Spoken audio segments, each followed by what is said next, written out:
ప్రార్థన చేసుకుంటున్నాడు కనుక ఈ బలము, ఈ జ్ఞానము దానియేలుకు వస్తుందని. సంసోను ఒకటే సింహాన్ని చంపాడు. సంసోను ఎన్ని సింహాలను చంపేశాడు?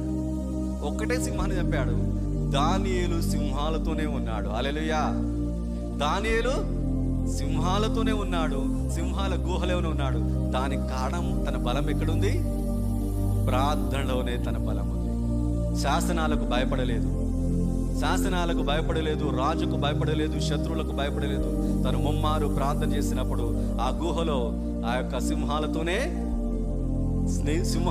స్నేహం చేశాడు. ఇది నా ప్రియ దేవుని బిడ్డ, నీవు యేసయ్యతో స్నేహం చేసినట్లయితే ఆయన యూదా గోత్రపు సింహం వలె నీ ప్రక్కన తిరుగుతూ ఉంటాడు. హల్లెలూయా.